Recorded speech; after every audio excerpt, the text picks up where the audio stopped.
Hollywood has always had a weakness for mixing oil and water, or in this case, six-shooters and starships. Space westerns were supposed to be the oddballs, too bizarre to ever work.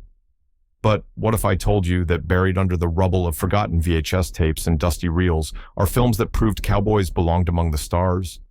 What if the Wild West never ended? It just moved off-world. Saddle up, because some of these tales are going to shock you. Outland, 1981. Imagine high noon drifting through deep space, and you're halfway to understanding Outland. Starring Sean Connery as a no-nonsense federal marshal, the movie trades dusty frontier towns for a gritty mining colony on Jupiter's moon Io. Released in 1981, the film gave Connery one of his most underrated roles, a lawman facing down corruption in a place where corporate greed ruled harder than any outlaw gang. The production leaned into realism, crafting a space station that looked grimy, lived in, and ruthlessly industrial. There were no gleaming starships here.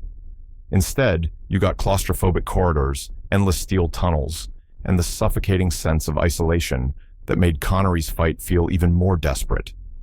The showdown between the marshal and hired killers is pure Western, stripped of glamour, heavy on grit. Audiences in the early 80s weren't ready. Overshadowed by Star Wars mania, Outland's slower, grimmer tone confused those expecting swashbuckling lightsaber duels. Critics were split too. Some hailed it as a bold adult vision of science fiction. Others dismissed it as a slow burn that never caught fire. But time has been kind to Outland.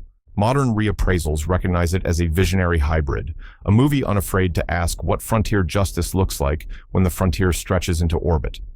Connery's performance anchors the entire story, and the film's haunting atmosphere lingers long after the credits. Outland didn't just prove space westerns could be serious. It showed they could be terrifyingly relevant. When law collapses and greed runs unchecked, even a marshal in orbit might find himself drawing at high noon. Battle Beyond the Stars, 1980. Before you dismiss this as another cheap Star Wars knockoff, stop and think, what happens when the Magnificent Seven gets launched into outer space? That's Battle Beyond the Stars, Roger Corman's wild, scrappy, and endlessly entertaining attempt to fuse two genres that shouldn't have worked together, but somehow did. The story is simple frontier myth dressed in cosmic clothes. A peaceful planet is threatened by a ruthless warlord, so a desperate young farmer recruits a team of mercenaries to defend his home. Sound familiar? It should, but this isn't a lazy copy. The ragtag crew includes space cowboys, alien warriors, and even a Valkyrie pilot, each designed to feel like they'd stepped straight out of a pulpy dime novel, just with starships instead of horses. James Cameron, then an unknown, worked on the visual effects and even designed some of the ships.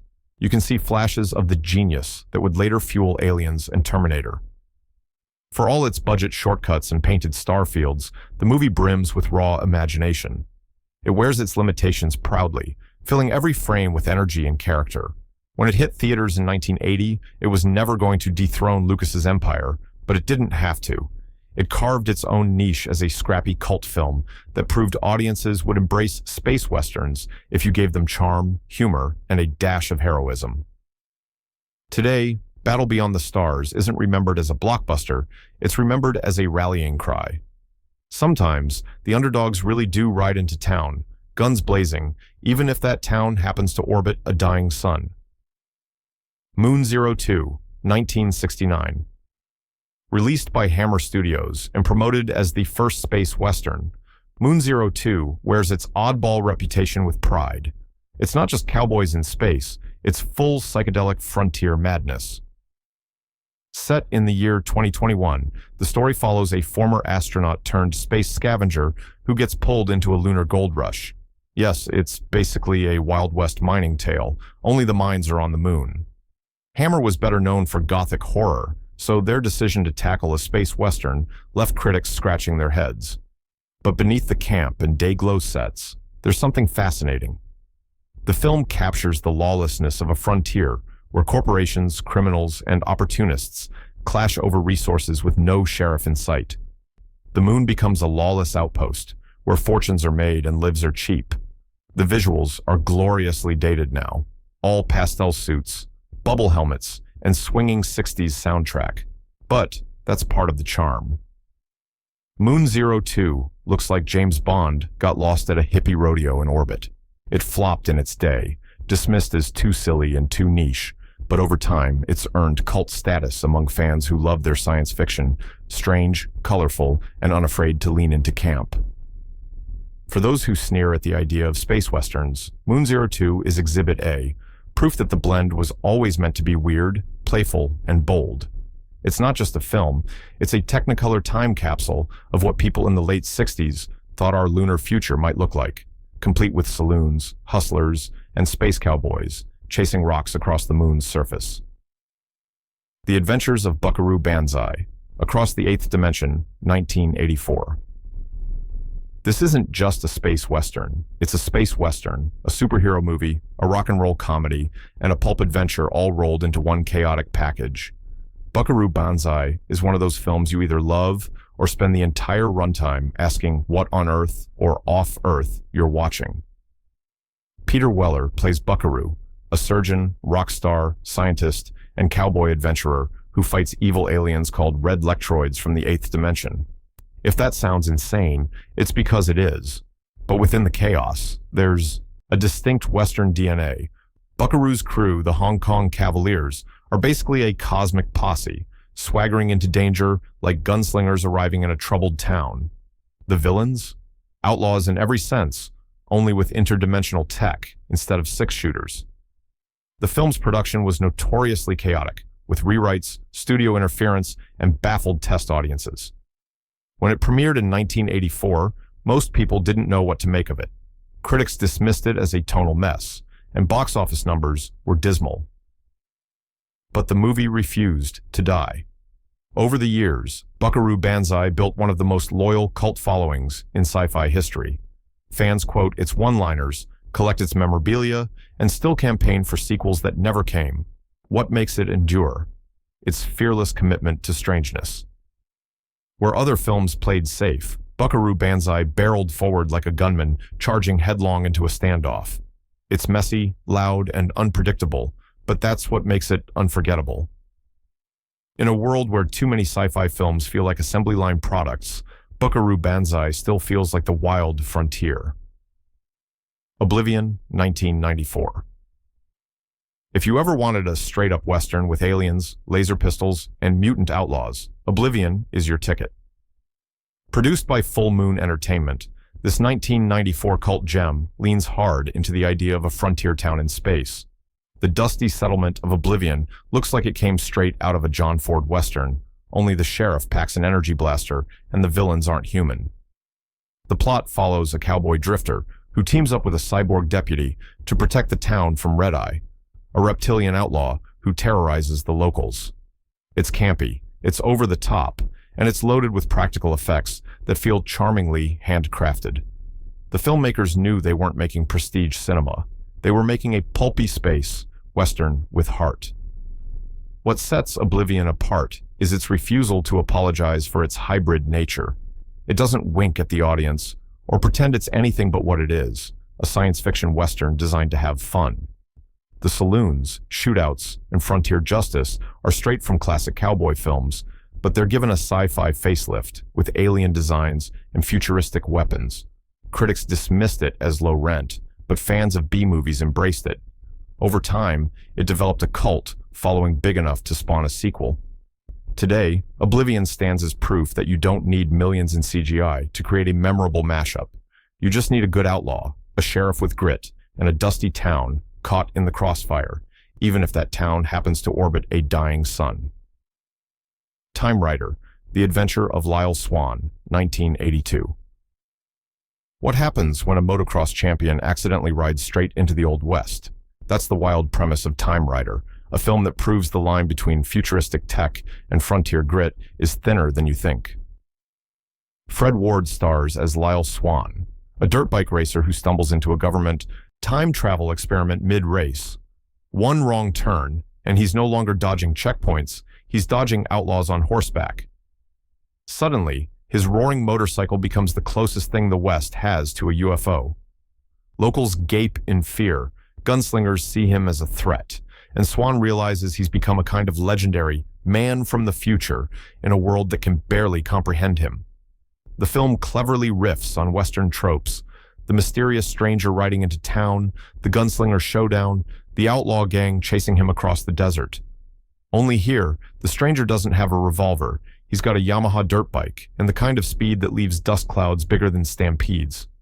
The soundtrack leans heavily into early 80s synth, which clashes beautifully with the dusty Western visuals, making the whole film feel like a dream you're not sure you should laugh at or take seriously. Critics weren't kind. Many called it uneven, unsure if it was trying to be comedy, action, or sci-fi. But cult audiences later saw what the mainstream missed: a film brave enough to throw a motocross racer into the Wild West without a hint of apology. Time Rider may not have conquered the box office, but it carved a niche as one of the strangest and most entertaining blends of cowboy grit and sci-fi experimentation. Swan didn't just race against time, he left tire tracks across history. Galaxina 1980. In an era obsessed with Star Wars clones, Galaxina took the road less traveled, or maybe the dirt road through a galactic frontier saloon. This American parody isn't just a space western, it's a full-on satire of sci-fi itself, blending outlaw antics, interstellar bounty hunting, and a sense of humor so odd you can't look away. The film follows the crew of an intergalactic police cruiser called the Infinity. Their mission: retrieve a priceless gem called the Blue Star. Along the way, they encounter outlaw bikers in space, shady barroom hustlers, and every pulpy cliché you can imagine. Only here, the clichés are played for laughs. At the center is Galaxina herself, played by Dorothy Stratton, whose tragic real-life story gave the movie an eerie legacy. On screen, she plays the ship's android pilot, silent for much of the film, but radiating presence. Her character evolves, gaining humanity and stealing scenes with an elegance that the film's low budget didn't deserve, but somehow achieved. Visually, Galaxina is a patchwork of charm and chaos. You'll see sets that look like they were borrowed from 5 other movies stitched together, but you'll also find moments of genuine inventiveness. The barroom shootouts and cowboy-style standoffs prove the filmmakers knew their Western DNA, even as they lampooned the sci-fi craze. Critics tore it apart on release, calling it cheap and incoherent. But like many forgotten films, it found new life through cult fans who embraced its strangeness. Galaxina is living proof that sometimes the strangest horses in the race are the ones still being talked about decades later. Space Rangers 1993. By the early 90s, the golden age of cowboy TV was long dead, but Space Rangers brought it back in orbit. This short-lived CBS series imagined a squad of lawmen patrolling the galaxy's wild frontier, and while it barely survived 6 episodes, it left a lasting impression on fans of space western hybrids. Set in the year 2104, the show followed the Rangers, a ragtag unit tasked with keeping order in a galaxy riddled with pirates, smugglers, and alien bandits. Think of them as interstellar sheriffs riding out from their dusty outpost, only their horses were beat-up starships, and their 6-shooters were plasma rifles. The show leaned heavily on Western tropes: lawmen outnumbered, townsfolk under siege, corrupt officials pulling strings. Every episode felt like it could have been lifted from a 1950s Western, but with lasers replacing revolvers. And that's exactly why it was so refreshing. At a time when sci-fi TV was dominated by sleek futurism like Star Trek: The Next Generation, Space Rangers delivered grit, dust, and outlaw danger. Why did it fail? Timing. It aired in a brutal time slot, got little promotion, and never had the budget to compete with bigger shows. But what it lacked in polish, it made up for in heart. Fans who stumbled onto it remember its characters, weary but determined, and its scrappy energy. Today, Space Rangers is a curiosity, a relic of 90s TV that deserves a better fate. It didn't just revive the space western. It reminded audiences that the frontier never really ends. It just keeps moving outward, one outlaw planet at a time. Welcome to Blood City, 1977. What if the frontier shootouts weren't real at all? What if they were part of a twisted experiment? Welcome to Blood City dared to ask that question, long before virtual reality or simulation-based thrillers became the rage. The film drops a group of strangers into a lawless Western town where the only way to survive is to kill. But here's the twist. The town isn't real. It's a manufactured environment, a psychological trap designed to test human behavior under extreme pressure. Suddenly, the saloon shootouts and dusty duels feel less like entertainment and more like cruel science. The cast included Jack Palance, who chewed through his role with sinister delight, embodying the archetypal gunslinger who may or may not be in on the experiment. Blood City itself looked authentic enough to pass as a forgotten Western set, but the underlying sci-fi concept made every shootout unsettling. Were these people trapped in a dream, a prison, or something even darker? On release, the film baffled audiences. It was too strange for Western fans, too slow for sci-fi enthusiasts, and too bleak for casual viewers. But in hindsight, it feels ahead of its time. Decades before Westworld became a cultural juggernaut, Welcome to Blood City toyed with the same ideas of simulated reality, control, and violence as entertainment. Forgotten by most, the film lingers as a hidden prototype of later more successful hybrids. It's not just a space western, it's a mirror held up to how far people will go when the rules of survival are rewritten. In Blood City, the guns never stop, but the real battle is for your soul. Westworld, 1973. Before HBO made it a household name, Michael Crichton's Westworld was the original robot cowboy nightmare. Imagine a futuristic theme park where rich tourists pay to live out their wildest Wild West fantasies. Gunslingers, saloons, dusty streets, it's all there, with one chilling difference. The outlaws are androids. At first, it's paradise. Visitors duel robots, drink at holographic bars, and live the outlaw dream without consequences. But when the park's programming malfunctions, the fantasy turns into a massacre. The highlight is Yul Brynner as the gunslinger, a robotic cowboy who stalks guests like a relentless machine, his blank expression more terrifying than any monster. The brilliance of Westworld lies in its simplicity. It's a classic Western plot, the lawless town turning deadly, fused with sci-fi horror. Instead of human outlaws, you get machines programmed to kill. And instead of cowboys with dusty pistols, you get tourists whose high-tech toys can't save them when the fantasy falls apart. Critics in 1973 were fascinated but not overly impressed. The film made money, but it wasn't considered groundbreaking. Yet its influence is massive. Without Westworld, you don't get the Terminator, Jurassic Park, or even modern discussions about artificial intelligence gone wrong. Crichton laid down the blueprint, and Hollywood's been reusing it ever since. Rewatch it today, and Westworld feels eerily prescient. Its dusty saloons and robot outlaws still chill the spine because the idea of tech turning on us never stopped being relevant. This wasn't just a forgotten experiment, it was the dawn of an entire genre of fear. The American Astronaut 2001. If you thought space westerns were already weird, The American Astronaut takes the crown. This indie black and white oddity is part musical, part comedy, and part frontier myth blasted into orbit. Directed by and starring Corey McCabe, the film follows a space traveler moving from one surreal frontier town to another, trading stories, fighting duels, and singing songs that sound like they belong in a smoky bar on Mars. Visually, it's stark and gritty. The decision to shoot in black and white makes every dusty corridor and ramshackle starport feel like a saloon from an old Republic serial. The sets look intentionally handmade, as if you could actually find them in some forgotten mining colony light years away. This wasn't sci-fi trying to dazzle with big budgets, it was sci-fi trying to feel personal, almost like someone's dream written directly to film. The American Astronaut gained cult status not through box office numbers. It barely registered in theaters, but through midnight screenings, word of mouth, and the sheer oddness of its approach. It's a story where cowboys don't just ride spaceships, they croon about loneliness and destiny between gunfights. Critics were divided. Some dismissed it as incoherent nonsense, while others hailed it as a one-of-a-kind piece of outsider art. But even its harshest critics admitted they'd never seen anything like it. And that's the point. The American Astronaut isn't trying to be normal. It's trying to be unforgettable. For fans of cult cinema, this is a space western at its purest, experimental, funny, and so far off the beaten path that it circles right back to genius.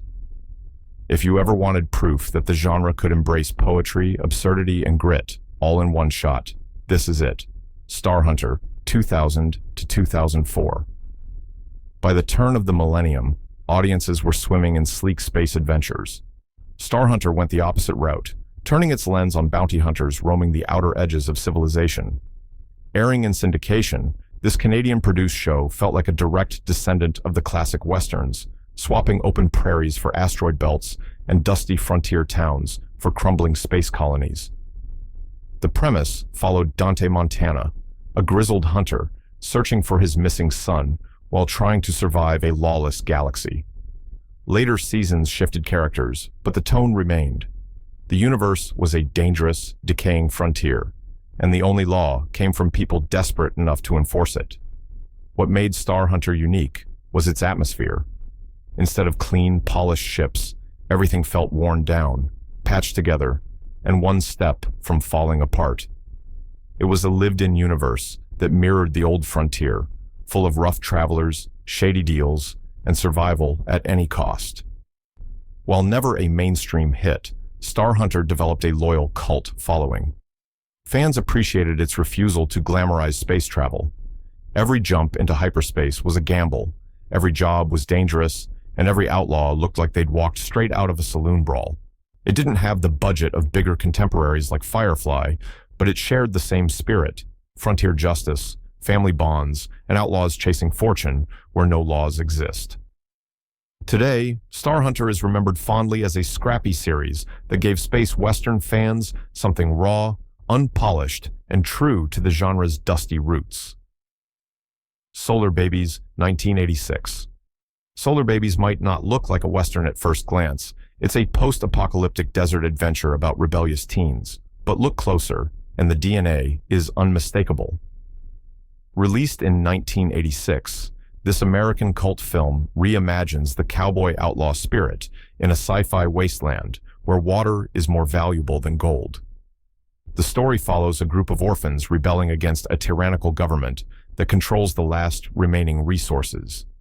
They stumble upon a glowing orb that gives them hope, and suddenly the tale shifts into classic Western beats. The young guns riding across the desert, the corrupt overlords chasing them down, the desperate fight for freedom. Visually, it's Mad Max meets Bonanza. The desert landscapes scream frontier, the gangs dress like outlaws with futuristic gear, and every chase scene plays like a horseback pursuit updated with armored trucks. The movie bombed on release, weighed down by production problems and confused marketing. Critics dismissed it as messy and derivative. But here's the twist. Fans didn't forget. Over the years, Solar Babies became a cult oddity. Its mix of youthful rebellion, dusty frontier spirit, and strange sci-fi mythology turned it into a VHS favorite. Some even call it a prototype for the kind of desert western storytelling later embraced by hits like Firefly and The Book of Eli. Sure, it's flawed, but it carries that essential Western soul. Kids treated as outlaws, surviving in a land where law has collapsed and courage is the only currency. Solar Babies didn't just mash genres. It reminded viewers that the outlaw spirit never dies. It just rides into the next wasteland. Oblivion 2, Backlash, 1996.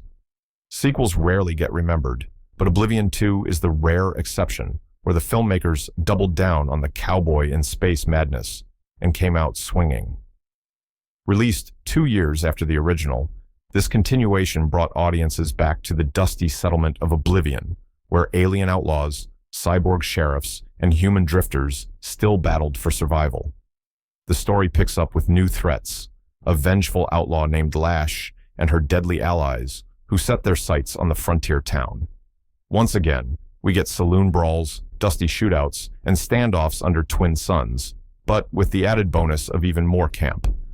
The sequel leaned into the genre mashup with confidence, giving fans exactly what they wanted: more mutants, more chaos, and more energy blasts fired from holsters. Critics barely noticed, writing it off as another low-budget B-movie. But for cult audiences, Oblivion 2 delivered pure fun. It didn't try to be serious or groundbreaking. It embraced its own absurdity, playing like a Saturday matinee with a sci-fi facelift. What makes it fascinating is the way it highlights the resilience of the space western genre. Even in the direct-to-video market of the mid-90s, there was enough demand for cowboys in space that a sequel made sense. Oblivion 2 didn't revive the genre, but it kept the fire burning. Today, it stands as proof that the weirdest hybrids can survive, even thrive, when given room to play.